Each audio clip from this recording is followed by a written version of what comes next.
বৃহস্পতিবার ওড়িশার শিমলিপালের বাঘিনী ছিল বান্দোয়ানের রাইকার জঙ্গলে। রাতারাতি সে ঢুকে পড়েছে 15 কিলোমিটার দূরে মানবাজারের ডাঙ্গরডি বুরুডি এলাকায়। এই খবর ছড়িয়ে পড়তেই এলাকায় বাঘের ভয়।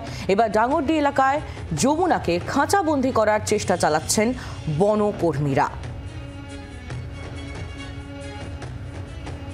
ওড়িশার শিমলিপালের বাঘিনী সে বৃহস্পতিবার ছিল বান্দোয়ানের রাইকার জঙ্গলে, আর রাতারাতি সে ঢুকে পড়ে 15 কিলোমিটার দূরে মানবাজারের ডাঙ্গরডি বুরুডি এলাকায়।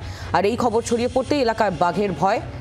এলাকায় গ্রামগুলো সুন্দরবনের যেভাবে জাল দিয়ে গ্রাম ঘিরে রাখা হয় সেভাবেই ঘিরে ফেলা হয়। এলাকায় একাধিক টোপও বসায় বাঘিনীকে বাগে আনতে বনকর্মীরা, কিন্তু এখনো পর্যন্ত যমুনা অধরা। 6 দিন পেরিয়ে গিয়েছে, এই বাঘিনীকে কিছুতেই বাগে আনতে পারছেন না বন দফতরের আধিকারিকরা।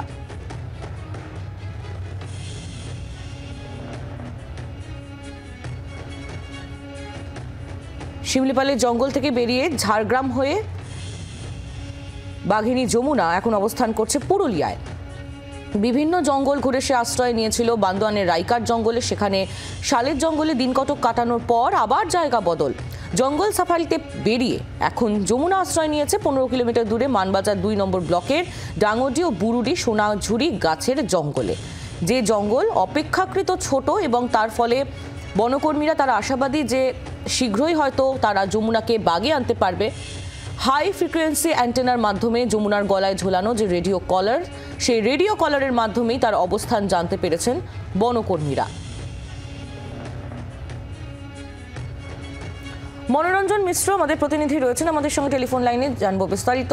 মনোরঞ্জন, এখনো পর্যন্ত বন দফতরের তরফ থেকে কি জানা যাচ্ছে? নতুন কোনো স্ট্র্যাটেজি কি নেওয়া হয়েছে যমুনাকে বাগে আনার জন্য? দেখো, পরপর 6 দিন পার হয়ে গেল, এখনো পর্যন্ত ওই বাঘিনীকে খাঁচাবন্দি করা গেল না। হিমশিম খেতে হচ্ছে বন বিভাগকে। গতকালকেই বান্দোয়ানের রাইকা জঙ্গলে থেকে বাঘিনী বেরিয়ে এসে প্রায় 15 কিলোমিটার দূরত্ব পাড়ি দিয়ে মানবাজার 2 নম্বর ব্লকের ডাঙ্গরডি বীজ অফিস সংলগ্ন জঙ্গলে প্রবেশ করেছে। সেখানে একাধিক পায়ের ছাপ দেখতে পেয়েছে বন বিভাগ। তারপরে বন দপ্তরের পক্ষ থেকে ওই এলাকা দিয়ে জাল দিয়ে ঘিরে ফেলা হয়েছে। পাশাপাশি ছাগল, শূকর এবং গবাদি পশু দিয়ে ফান পাতা হয়েছে। ঘটনাস্থলে মোতায়েন করা হয়েছে ট্র্যাঙ্কুলাইজার টিম ও বনকর্মীদের টিম। বন দপ্তরের পক্ষ থেকে ওই এলাকায় মাইকিং প্রচার চালানো হচ্ছে। সাধারণ মানুষের জঙ্গলে প্রবেশ একেবারে নিষেধাজ্ঞা জারি করা হয়েছে বন দপ্তরের পক্ষ থেকে। এবং পুরুলিয়ায় আসা বনকর্মী থেকে শুরু করে সুন্দরবন থেকে আসা বাঘ বিশেষজ্ঞরা এবং উড়িষ্যার শিমলিপাল রিজার্ভ ফরেস্টের টিম একযোগে ওই বাঘিনীকে বাগে আনতে চেষ্টা চালাচ্ছে। কিন্তু পরপর 6 দিন পার হয়ে গেলে এখনো পর্যন্ত ওই বাঘিনীকে বাগে আনা যায়নি, যার ফলে কিন্তু এলাকায় একটা ব্যাপক আতঙ্কের পরিবেশ রয়েছে। থমথমে এলাকা রয়েছে।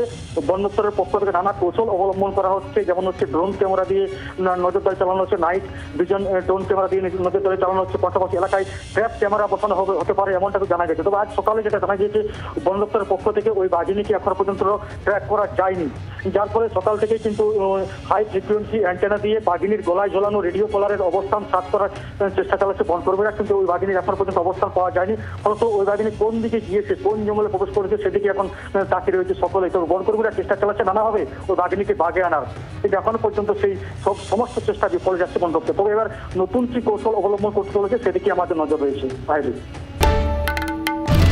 বাংলার আওয়াজ, বাঙালির আবেগ, জি 24 ঘন্টা।